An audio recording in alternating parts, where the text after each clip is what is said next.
এইমাত্র আমাদের লঞ্চ মুন্সিগঞ্জ স্টপেজে আইসা থামলো এবং লঞ্চে থাকা কিছু আপনার হকার ভাইরা তাদের জিনিসপত্র নিয়ে আসলে নাইমা যাচ্ছে। তো অনেক আগে একবার আসছিলাম এখানে। সত্যি কথা বলতে গেলে যে আসলে লঞ্চ জার্নিটা অন্যরকম একটা অভিজ্ঞতা। সো আপনারা অনেকেই দেখলাম আমার আগের লাইভে কমেন্টস করে জানতে চাচ্ছেন যে আমি চাঁদপুর কোথায় যাচ্ছি। চাঁদপুর হাজীগঞ্জের কাছেই হচ্ছে আমার খালাবাড়ি, ওইখানেই যাচ্ছি মূলত। তো আমরাই শুধু ভিডিও করি এরকম না, আমাদেরকেও অনেকে ভিডিও করে। এই যে এক ভাইয়া ভিডিও করতেছে মোবাইল ফোন দিয়ে, দেখেন আমরা হয়তো নিচের লোকদের ভিডিও করতেছি আর উনি হয়তো আমাদের লঞ্চের লোকদের ভিডিও করতেছে। দারুণ। আর আমাদের লঞ্চের যিনি মাস্টার আছেন উনি কিন্তু খুবই অভিজ্ঞ এবং খুবই এক্সপার্ট। উনি ভিতর থেকে বাইরে এসে আসলে ইনস্ট্রাকশন দিতেছিল এবং ওনার সহকর্মী যিনি আছে উনি কিন্তু খুব মানে দক্ষতার সাথে এই লঞ্চটাকে আসলে পারে ভিড়াইতে পারছিল। আপনি দড়িটা দেখেন কত মোটা, এই লঞ্চের যে দড়িটা আছে এটা কিন্তু অনেক মোটা, বুঝছেন। সো আমরা এখন আসি মুন্সিগঞ্জ, এখান থেকে আমরা আবার চাঁদপুরের উদ্দেশ্যে আসলে রওনা দিচ্ছি। দেখেন কত মোটা দড়ি বাবা। ওকে, সো যাই হোক, এখানে একটা খুব পপুলার খাবার আছে যেটা হচ্ছে চিড়া এবং নারিকেল। এটা আমি ছোটোবেলায় অনেক খাইতাম। তো এইটা কে কে খাইছেন আপনাদের অভিজ্ঞতা থেকে আমাকে একটু জানাবেন। আর আমরা এখন ঠিক এই পথে যাবো। আরেকটা জিনিস দেখেন, এখানে কিন্তু প্রচুর আপনার কি বলে চিটাং সমুদ্রে যেরকম হয় প্রচুর আপনার জাহাজ আছে। এখন কিন্তু মুন্সিগঞ্জের আশেপাশে দেখতেছি এরকম বড় বড় অনেক জাহাজ আছে। তো মোটামুটি আমরা মনে হয় 6টা বা 6:30টার মধ্যে গিয়ে 6:10 না ফয়সাল ভাই? এখানে এইগুলোও কিন্তু লঞ্চ দেখেন, এই লঞ্চগুলো কিন্তু আপনার মনে হয় একটু কম দূরত্বে লোকাল লঞ্চ। হ্যাঁ, এটা নারায়ণগঞ্জ থেকে মুন্সিগঞ্জ এরকম আসে, ঠিক আছে। সো এইটা হচ্ছে আসলে এই লঞ্চটার বাচ্চা এমন মনে হয়, বিশাল বড় একটা লঞ্চের কাছে এটা নৌকার মতো মনে হয়। আর আমরা যেটাতে আছি এটা তো 185 ফিট লম্বা, শেষ মাথাটা আসলে দেখাও যায় না। তো ভালো লাগতেছে। আজকে আসলে একজন লিখছে ভাইয়া বাবুল ভাইয়ের কি খবর। বাবুল ভাই ভালো আছে, ওনার সাথে লাস্ট যখন কথা হয়েছে উনি আলহামদুলিল্লাহ আগের থেকে একটু ভালো আছে। তো এখন আমরা এই পথেই জাস্ট চলে যাব হচ্ছে চাঁদপুরে। আর কোনো স্টপেজ নাই।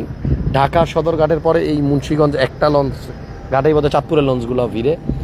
আর আমি যখন ছোটোবেলায় নারায়ণগঞ্জ থেকে আসলে আমার চাঁদপুরে মতলবে যাইতাম তো 14-15টা এই লাইনটা বোধহয় নারায়ণগঞ্জে গেছে, যে পাশের এইটা না, এইটা হচ্ছে নারায়ণগঞ্জের চ্যানেল এবং এই রোডটা দিয়ে আসলে নারায়ণগঞ্জের দিকে চলে যায়। এবং তখন আমার মনে আছে 17-18টা স্টপেজ ধরতো লঞ্চে, এবং প্রায় 6-7 ঘন্টা লাগতো নারায়ণগঞ্জ থেকে মতলবে যাইতে। তো এই দেখেন আশেপাশে অনেকগুলো বড় বড় জাহাজ আছে, এগুলো বোধহয় কার্গো শিপ, আমরা লাইটার ভেসেল বলি। আচ্ছা, এই যেমন সিমেন্টের কাঁচামাল, আপনার গম, ভুট্টা, তারপরে আপনার সোয়াবিনের দানা, আচ্ছা এইগুলো নিয়ে আসে। এগুলো কি চিটাং থেকে আসে না? চিটং থেকে আসে। চিটংয়ে আপনার বাহিরের জাহাজগুলো নিয়ে আসে এবং ওখান থেকে আমরা এগুলো লাইটারিং করে নিয়ে আসি। অনেক একটা দুইটা না, আমার কাছে তো হঠাৎ করে দেখে মনে হইতেছিল আমি চিটাং চলে আসলাম নাকি। সো নদীপথে খুব একটা আসা হয় না, অনেক বছর পরে আসলাম, এই জন্য আসলে এই দৃশ্যগুলো আসলে সত্যি দেখার সুযোগ হইল। আলহামদুলিল্লাহ যে আল্লাহ আমাদেরকে এত সুন্দর সুন্দর দৃশ্য দেখার সুযোগ করে দিছে, ধন্যবাদ। অনেক ধরনের অনেক কিছু চোখে পড়ে আসলে লঞ্চে বাড়ি যাওয়ার সময়। মানে সবার কিন্তু লাইফস্টাইল আলাদা আলাদা। কেউ আছে যে এইরকম কি বলে এগুলাকে ড্রেজার, এগুলোর মধ্যেই দেখা গেছে উনি সারা দিন রাত থাকে, হয়তো বাড়ি যায় অনেক দিন পরে, ঠিক আছে। একজন লিখছে কি দেশের বাড়ি যাচ্ছেন নাকি? হ্যাঁ ভাইয়া, আসলে দেশের বাড়ি যাচ্ছি। আমার এই লঞ্চটা মানে ইগল 4-এর সামনেই এখন আরও একটা কি বলে এটাকে গ্যাসের জাহাজ। আর আরেকটা জিনিস দেখেন, এলপি গ্যাস বহন করে এটা না ভাইয়া, কিন্তু আসলে আশেপাশের সব কিছু ওনার মুখস্থ, কোন জায়গায় কি আছে, এটা কি ক্যারি করতেছে সেটাও ওনার জাস্ট মানে জানা। তো একটা জিনিস দেখলাম যে এই জাহাজের সামনে কিন্তু সাদা সাদা অনেকগুলো বকের মতো কি যেন উড়ে গেল, দারুণ। তো ভালো লাগতেছে। এইখানে আমার মনে হয় এই এলাকাটা সম্ভবত মুন্সিগঞ্জের পরে না, এই মুন্সিগঞ্জ এলাকা। আমার লাইভটা যারা এখন দেখতেছেন কার বাসা আশেপাশে আছে কমেন্ট করে দেন। অনেক সুন্দর দৃশ্য ভাই, হ্যাঁ আসলে অনেক সুন্দর। যাই হোক, লঞ্চের সামনের এই জায়গাটা আমার কাছে সবচেয়ে বেশি ভালো লাগলো। এখানে প্রচণ্ড বাতাস আছে, যদিও এখানে আপনার যে আটকায় দেওয়া আছে, সামনে যাওয়া যাবে না, সেফটির জন্য হয়তো এইখানেই আসলে লাস্ট সীমানা। তো ওনাদের লাইফস্টাইল কিন্তু আসলেই অন্যরকম। শহরের কোলাহল ছেড়ে ওনারা এই মানে কি বলে এটাকে নদী পথে খুবই চমৎকার পরিবেশ, কোনো হইচই নাই, কোলাহল নাই, কোনো সাউন্ড নাই।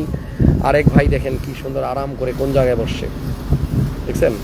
ভাইয়ের মনে কোনো টেনশনই নাই, কখন যাবে বাড়ি। একটা গান আছে না, স্বপ্ন যাবে বাড়ি আমার। সো ভাইয়া একদম টেনশন ফ্রি এখানে বসে রয়েছে। ভাইয়া ওখান থেকে উঠে যান, এত রিস্কি। ভাইয়ের কোনো টেনশনই নাই। ভাই ওরা যাবেন তো? ও ভাই যাক। তো এইটা দেখেন, এইটা দিয়ে আসলে এলপি গ্যাস ক্যারি করে। এই যে বড় যে মানে জাহাজটা দেখতেছেন, এটার ভিতরে করেই গ্যাস নিয়ে এসে তারপরে বোধহয় আসলে হ্যাঁ পাম্পে বা অন্য কোনো জায়গায় বোধহয় আসলে এটা উনি ডেলিভার করে। কিন্তু এটা সামনের জায়গাটা দেখেন, ও মাই গড, দেখছেন?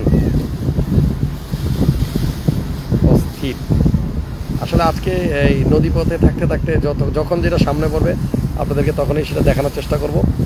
মানে গাড়ি দেখতে দেখতে তো সবাই অস্থির হয়ে গেছেন।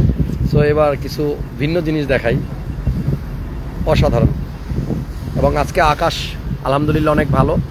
লঞ্চে যারা জার্নি করবেন আপনারা অবশ্যই মানে আপনি যেদিন যাবেন তার আগে একটু গুগলে কষ্ট করে সার্চ দিয়ে আকাশের আবহাওয়া বা ঝড় বৃষ্টি আসবে কি না এটা কিন্তু আমরা আগে থেকেই এখন থেকে আসলে জানতে পারি। সো এটা একটু দেখে পূর্বাভাসটা জেনে তারপরে আসলে লঞ্চ জার্নি করবেন, কারণ এখন পরিবেশ কিন্তু ঠান্ডা এবং এই যে নদীও কিন্তু একদম ঠান্ডা। অনেক সময় দেখা গেছে যে অনেক ঢেউ থাকে, সো সেটা এখন নাই। তবে চাঁদপুরে গেলে হয়তো আমি আরও বড় বড় ঢেউ হয়তো দেখতে পারবো আর কি। ক্যামেরা পিছনে থাকতে আর ভালো লাগতেছে না, একটু সামনে আসলাম। কিছু কমেন্টস পড়ি। হ্যাঁ, লঞ্চে যে যাচ্ছে বোঝাই যায় না আসলেই। সাউথ আফ্রিকা থেকে দেখতেছেন জনি তালুকদার ভাই। আর কোথায় যাচ্ছেন দাদা লিখছেন সামিউল আলম মানিক ভাই। আমি আমার মানিক ভাইয়ের বাসায় যাচ্ছি, মানে আমার খালাতো ভাইয়ের বাসায়। সো রাজীব কুমার দে লিখছে কত দাম লঞ্চটার, একটা দারুণ কোশ্চেন করছেন। আমার আইডিয়া নাই, আমি দেখি মাস্টার সাহেবকে জিজ্ঞেস করে আপনাদেরকে জানাচ্ছি। মুন্সিগঞ্জের ঘাট এটা। হ্যাঁ, আমাদের বাসা, নাফিস ভাইয়ের বাসা এখানে। থ্যাংক ইউ নাফিস ভাই, আপনার বাসার পাশ দিয়ে আমি চলে যাচ্ছি। হাসান ভাইয়ের বাড়ি কোথায়? বরিশাল না ভাইয়া, চাঁদপুরে। রমজান আলী ভাই লিখছেন কেমন আছেন? আলহামদুলিল্লাহ অনেক ভালো আছি। তো এই হইল অবস্থা। হ্যাঁ, এই দেখেন এখান দিয়ে আরেকটা যাচ্ছে, ট্রলার যাচ্ছে। এই যে সুকানিটা ধরে আছে উনিও কিন্তু আপনার একজন মাস্টার, তবে সেটা হচ্ছে যে ওনার ওই জাহাজের জন্য বা ওই ট্রলারের জন্য উনি মাস্টার। সো এখন দেখেন ওই যে যেটা নাকি আপনার গ্যাস নিয়ে যাচ্ছে, এই জাহাজটার সামনের অংশটুকু দেখেন। মানে আমি বিশেষ করে যে এই জায়গাটার কথা বলতেছি। কোথায় আমার আঙ্গুল, কোথায়? ওমা, এই যে দেখেন এই যে সামনের এই জায়গাটা না, এটা ডিফোকাস হয়ে যাচ্ছে। এটা আমার কাছে কিন্তু দেখা একটু ইউনিক এবং আনকমন লাগলো, চমৎকার একটা দৃশ্য। তো ঠিক আছে, আপনারা থাকেন, আমি দেখি আরও একবার লাইভে আসবো। মোটামুটি চাঁদপুরের কাছাকাছি যখন চলে যাবো তখন আসবো। তবে যাওয়ার আগে লঞ্চের দামটা একটু জিজ্ঞেস করে যাই। ফয়সাল ভাই, একজন জিজ্ঞেস করতেছিল যে এই লঞ্চটার দাম কত, আপনার কি আইডিয়া আছে? এই লঞ্চটা আনুমানিক লঞ্চ যাত্রীবাহী জাহাজগুলো বিশেষ করে লাইনের উপর নির্ভর করে, কোন লাইনে চলতেছে সেই লাইনের খরচ সহকারে ওই লঞ্চটার দাম নিতে। তাই কোন রুটে চলতেছে? হ্যাঁ, রোড পারমিট সহ।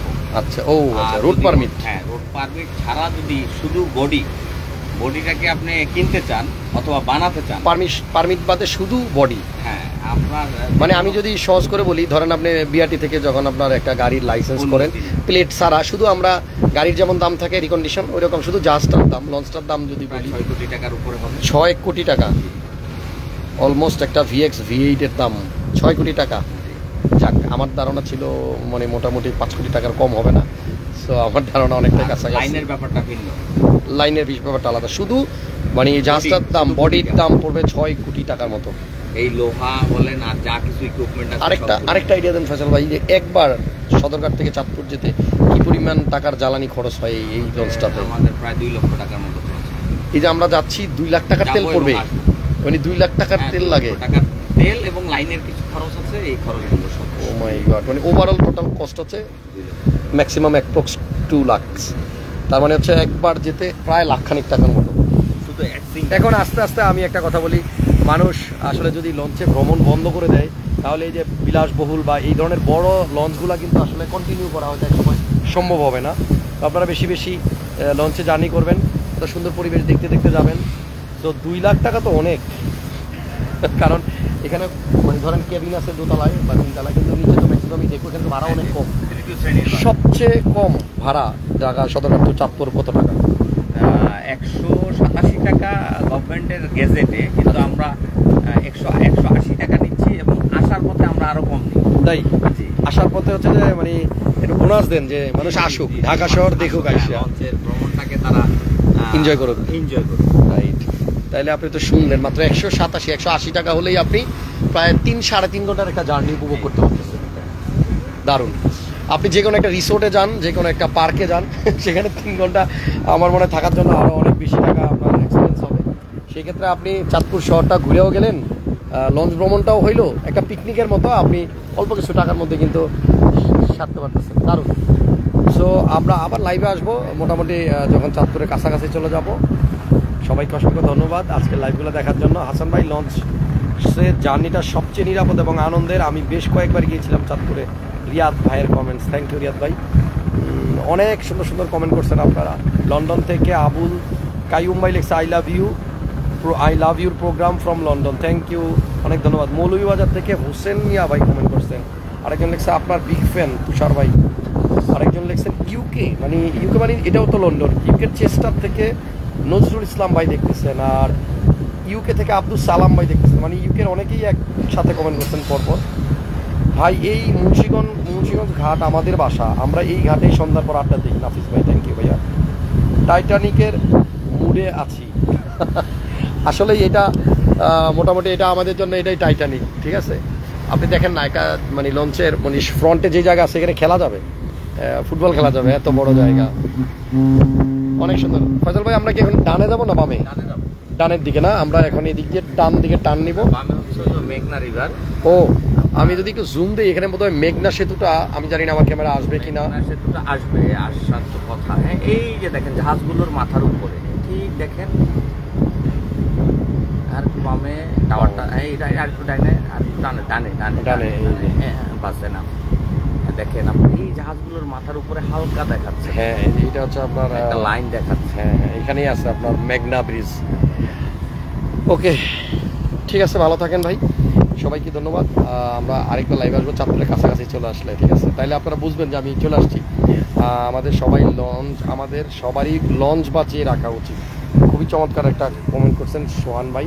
আসলে লঞ্চ বাঁচিয়ে রাখতে হবে, নদীকেও বাঁচায় রাখতে হবে। নদী, লঞ্চ সব কিছুই আমাদের ঐতিহ্য। আমি ইন্ডিয়াতে যখন ফার্স্ট টাইম গেলাম, আমি দেখলাম ওদের যে ট্যাক্সিগুলো আছে ইয়েলো কালারের, ওই ড্রাইভার ভাই বলতেছিল, আমি ওনাদেরকে বলতেছিলাম যে ভাই এই ট্যাক্সিগুলো এখনও আছে, এগুলো আমরা অনেক ছোটোবেলায় দেখছি। বলতেছে এটা, এবং হচ্ছে যে আপনার এই হাতে ধরে যে রিক্সাগুলো চালায় ওরা কলকাতায়, ওগুলা কলকাতার শহরের ঐতিহ্য, এটা হচ্ছে এদের ইতিহাস। সো এইটাকে বিলুপ্ত এরা করবে না, এটা থাকবে আজীবন। সো আমাদেরও সেম লঞ্চ, এটাকে আমাদের ধরে রাখতে হবে। নদী আমাদেরকে বাঁচায় রাখতে হবে। নদী থাকলে না লঞ্চ থাকবে, তাই না? তো যাই হোক, অনেকক্ষণ আড্ডা দিলাম। দেখেন কেবিন ভাড়া করছি আমি, অথচ পুরোটা সময় আমি বাইরেই কাটাই দিতেছি, কারণ আমি এই দৃশ্যগুলোকে মিস করতে চাই না। আমি এই দৃশ্যগুলো আমার সাথে সাথে আপনাদেরকেও দেখার সুযোগ করে দিলাম। অনেকে হয়তো দেশের বাইরে আসছেন, আমার অনেক চাঁদপুরের ভাইরা যারা আমার মাধ্যমে হয়তো এই চেনা পথটা আবার আপনারা আমার মাধ্যমে দেখতে পারলেন। থ্যাংক ইউ সবাইকে, আল্লাহ হাফেজ। নেক্সট আবার লাইভে আসবো কিছুক্ষণ পরে। সবাই একটু খাওয়া দাওয়া করে রেডি থাকেন, আমিও একটু দুপুরের লাঞ্চটা সাইডে আসবো।